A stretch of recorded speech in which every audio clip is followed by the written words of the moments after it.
They told my daughter she couldn't sing. They didn't say it kindly, they said it like a warning. Don't embarrass us. She stood on that stage, barely breathing. Her hands were shaking. I could see her eyes searching the crowd, trying to find a reason not to run. Her name had just been called, and every second of silence felt like the world was holding its breath. I knew that silence. I'd felt it once myself, years ago, when I was young and scared and let someone else's doubt decide my future. I wasn't going to let that happen to her, so I reached out, took her hand, and whispered, "Go on." She turned to me like she was standing on the edge of a cliff. I nodded. She walked up to the mic, slowly, her shoulders tense, voice locked inside her chest. The music started. She opened her mouth to sing, and just then someone from the crowd stood up and shouted, "Wait, that's my song!" Everything in the room shifted, heads turned, the judges leaned forward. My heart dropped. What happened next, I'll never forget, because in that moment, my daughter did something no one expected, not even me. Her name is Leora. She's 13. She's my daughter.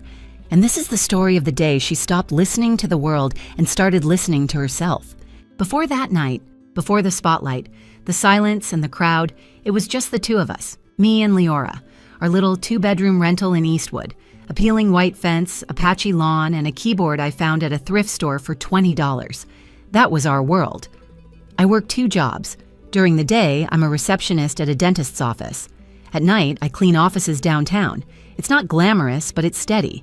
Leora knows how hard we have to work for everything we have. That's probably why she never asks for much. She's always been quiet, not shy in the way some kids are, but inward. Her thoughts live deep. She reads books about people with big dreams and impossible odds. She draws in her notebooks, pages full of girls flying, girls singing, girls with their eyes closed and their hearts open. And she sings, but only in her room, only when she thinks no one's listening. The first time I heard her voice, I had just gotten home late from work. I was standing outside her bedroom door, ready to knock and remind her to sleep. But then I heard it. It wasn't loud. It was soft, unsure, like a whisper wrapped in a melody. But it stopped me cold. There was this ache in her voice, this raw honesty that made my chest tighten. I didn't say anything. I just stood there and listened until the song ended. Then I walked to my room and cried into my pillow because I realized she had something special. Not just talent, soul, but in our family, and that music is a cute hobby, not a path. My sister Karen, she's the perfect one. Married, big house, 3 kids in private school. She's practical, structured, and judgmental as hell. My parents? They love Leora, but they come from a world where dreams like that, especially for girls, don't pay bills. They want her to be a nurse or a teacher, something safe, something quiet. When I mentioned once, just once, that Leora might have the voice to do something more, my father chuckled and said, "You mean like American Idol? Come on, Maya, be serious." I stopped bringing it up after that. Then, one Saturday, I saw a flyer taped to the window of the grocery store. Tri-County Youth Talent Showcase, ages 10 to 17. Singers, dancers, poets, welcome. I stared at it for a long time. My hand actually shook a little when I took a picture of it. I didn't know what I was going to do with it. Part of me was scared to even show it to her. What if I gave her hope and the world crushed it? But when I did, when I sat her down and showed her that photo, her face changed. Her whole body lit up. Her mouth opened a little, like she was afraid to smile too quickly. "Could I really try?" she asked. I nodded. "Yeah, baby, you can try." She ran to her room that night and started practicing right away. I could hear her through the door again, a little louder this time, and it sounded even more beautiful. Every night that week, she sang the same song. She wrote it down line by line in her notebook. She practiced while doing her homework in the shower when she thought I was asleep. But not everyone was excited. We had dinner with my parents and Karen's family the night before the audition. I didn't plan to bring it up, but Leora was glowing. She couldn't hide it. "I'm singing tomorrow," she said while passing the potatoes. "There's a youth showcase downtown." Karen dropped her fork. My mother's eyes narrowed. My father sighed. Karen leaned back and said, "Singing? In public? Leora, that's sweet, but maybe save that for church." My father shook his head. "You should focus on your grades. Music isn't going to take you anywhere." Leora looked down at her plate. Her shoulders curved in a little. That light I'd seen in her eyes a week ago started to flicker. Later that night, in the car, she was quiet. I asked if she was nervous. She said no, but I could tell something had changed. I knew that feeling. I'd had dreams crushed by other people's voices before they even got the chance to grow, and I wasn't about to let that happen to her. She had something inside her. I didn't care who couldn't see it. I saw it, I heard it, and that had to be enough, because in less than 24 hours, she was going to walk onto that stage, and everything about who she thought she was, who she could be, was going to be tested. The morning of the showcase, Leora was quiet. Not the usual thoughtful quiet she lived in. This was heavy, withdrawn. She barely touched her eggs. Just picked at her plate and stared out the window, still wearing her pajama shirt even though we had to leave in an hour. I kept trying to talk to her, just normal stuff to make the day feel light. I told her how beautiful her voice sounded last night, how proud I was that she stuck with it, how brave she was. She nodded, gave a soft smile, but I could tell it wasn't reaching her heart. When I asked if she wanted to do a warm-up before we left, she shook her head and said, "It doesn't matter." It hit me like a gut punch. "Of course it matters," I said. "You've worked so hard for this." She looked at me then, finally, and her eyes were already glassy. "But what if they're right?" she asked. "What if I get up there and freeze? What if I sound awful and people laugh?" I didn't have an answer that could erase her fear, and I knew it. I just pulled her into my arms and said, "Then you freeze, and I'll be there to catch you, but I don't think you will." As I helped her get dressed, I saw her hands tremble while buttoning her blouse. She kept glancing at the mirror like she didn't recognize herself. When I asked if she wanted to bring her lyrics notebook, she just said, "I have them memorized," and tucked her hands into the sleeves of her hoodie. On the way to the community center, the silence between us felt louder than the traffic. I watched her from the driver's seat while she stared at the floor of the car, headphones in, but no music playing. She wasn't just nervous, she was unraveling, and I knew why. It was that dinner. It was the way Karen had looked at her, like she was an inconvenience. It was my father's sigh, sharp enough to cut. It was that one sentence, "You'll embarrass us," that she kept replaying in her head like a broken record. She didn't say it out loud, but I could feel it. She was starting to believe them. By the time we arrived, the lobby was already filled with kids warming up, pacing, rehearsing lines. Some were laughing with their friends, dressed in sequins and confident smiles. I looked at Leora in her faded jeans and soft pink hoodie. No sparkle. Just that little sliver of hope left in her. We checked in, got her number pinned to her shirt, and found a bench near the back wall to wait. She was slouched down, arms crossed, head tilted forward like she was trying to disappear into her sleeves.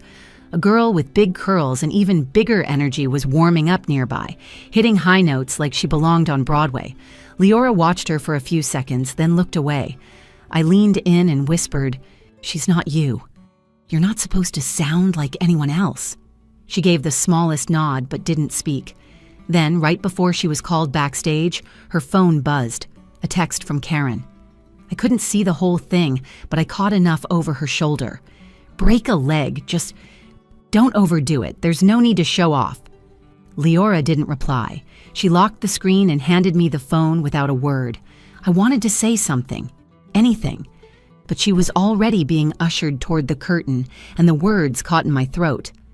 I watched her walk toward the stage entrance like someone being sent to trial, her back hunched, her hands in her pockets. Every step looked harder than the last. From where I sat, I could see the side of her face behind the curtain. Her eyes were closed, her lips were moving slowly, maybe going over lyrics, maybe just breathing. I couldn't tell. The announcer read her name. Leora Hart, age 13, singing original ballad titled "Still Rising." There was a long pause.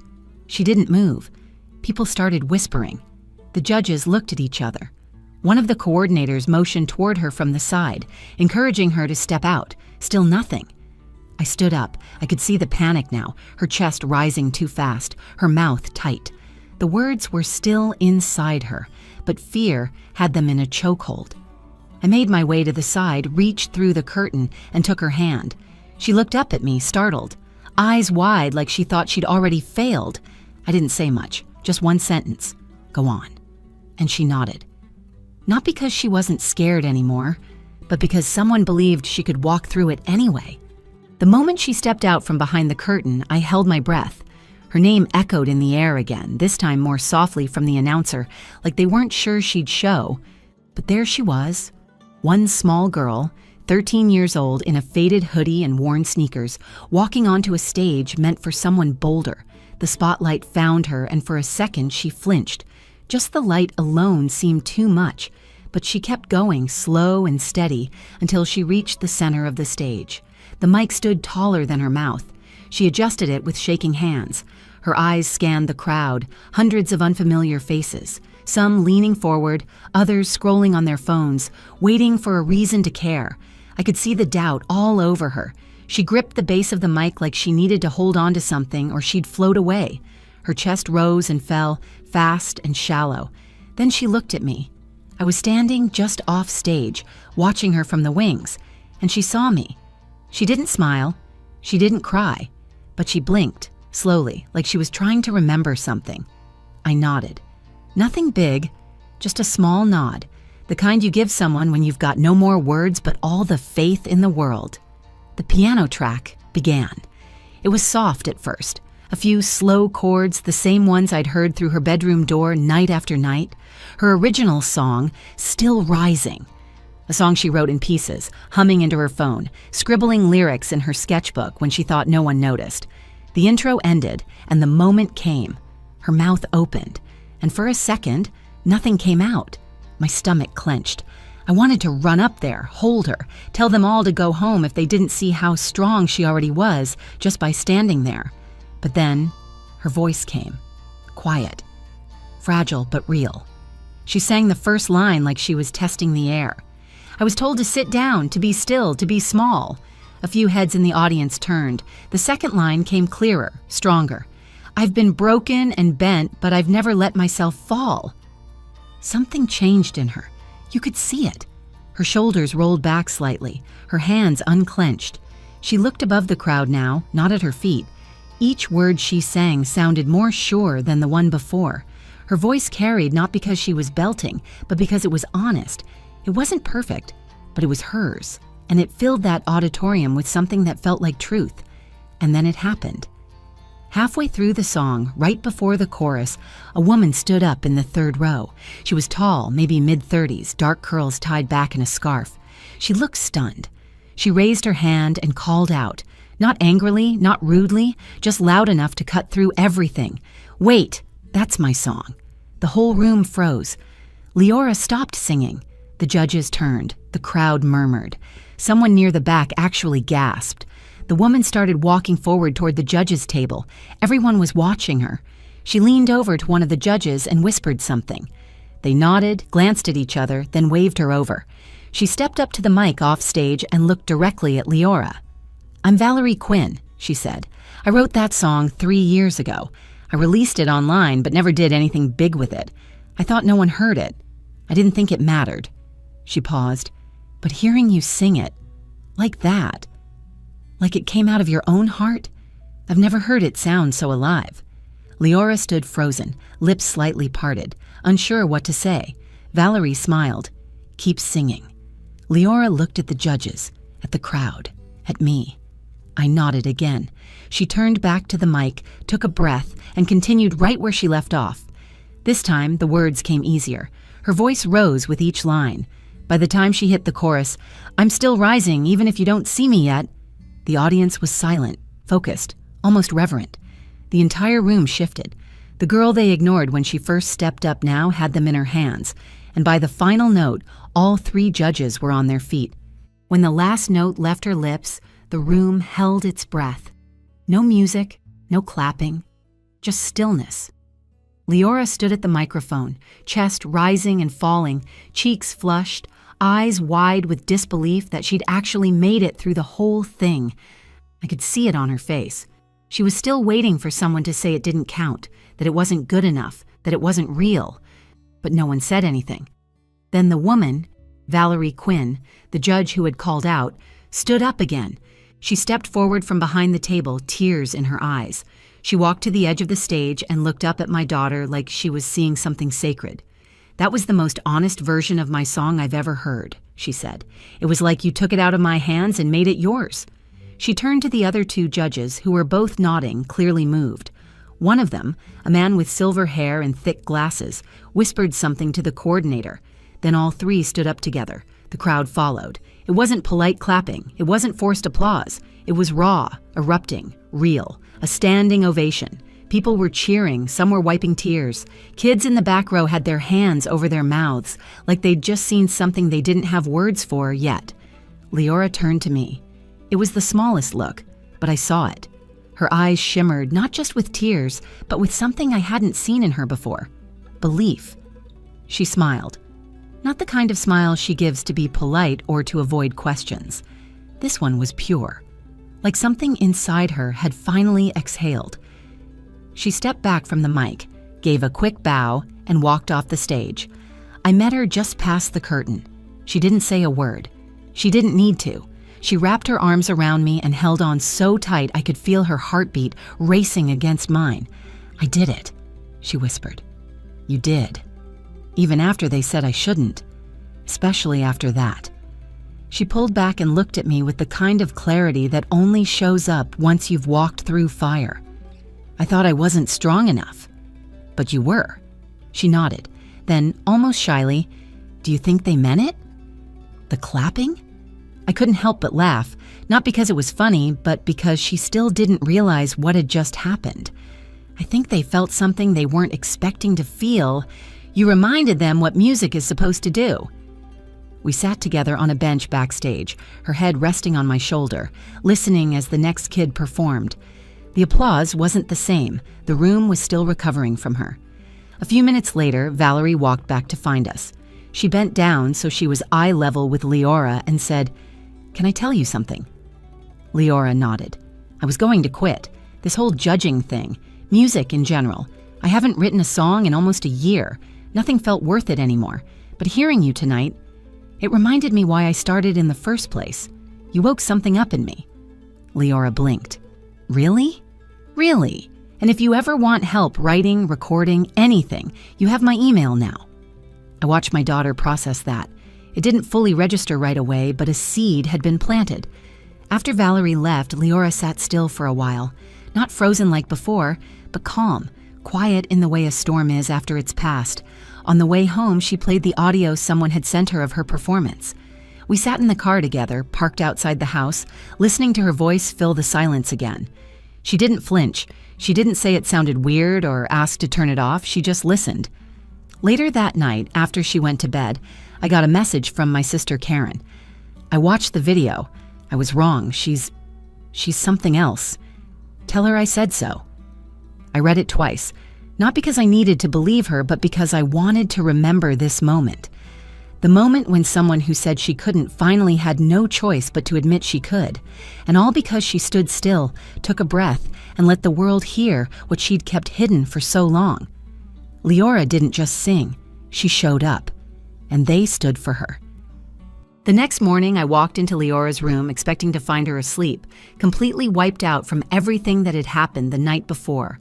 But she was already up, sitting cross-legged on her bed, notebook in her lap, humming softly to herself. She was writing again, not just doodling like before.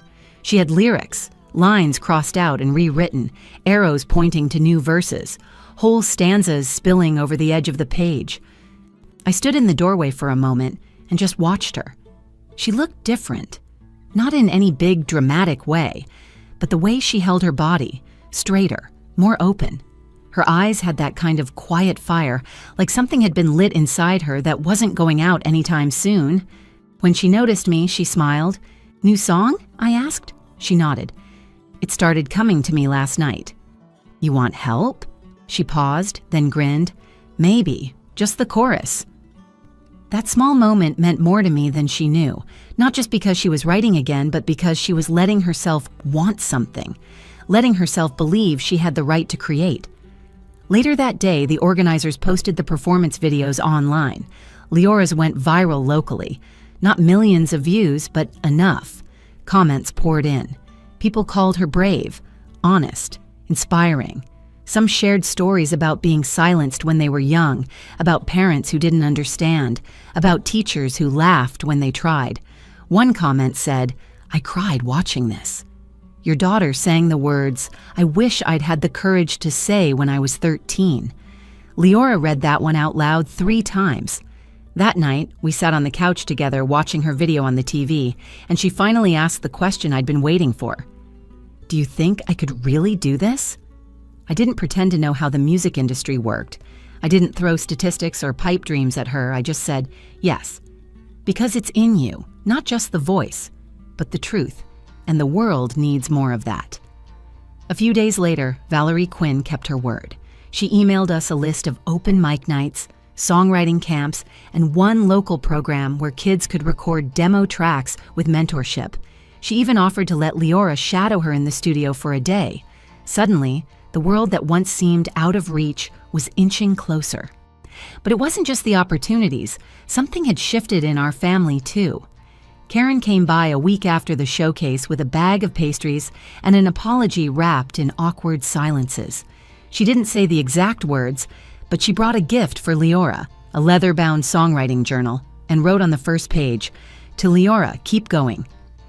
Leora was polite, quiet, but after Karen left, she sat on the floor and flipped through every single page. Even my parents called. My mom said, "We saw the video. She really has something special." My dad didn't say much, but he asked if she was still singing. That was his version of admitting he was proud. The girl they once tried to silence had made them all listen. But the biggest change was in Leora herself. She began singing with the door open, not loudly, not to perform, just in passing, while doing homework, folding laundry, brushing her hair. Her voice, once locked away, had become a part of her day. One evening, I caught her recording herself on her phone, not just singing, but talking to the camera, introducing herself, telling her story. She didn't ask me to leave the room. She just kept going. That's when I knew this wasn't just about one performance or a single song. This was about something deeper. She had taken all the fear, all the doubt, all the voices that told her she wasn't enough, and used them to build a stage. She stood on it, and she sang. And now, no one could take that away from her. Sometimes I think about that moment, when she stood frozen, almost swallowed by silence. And I remember the look in her eyes, the one that asked me if she was allowed to try.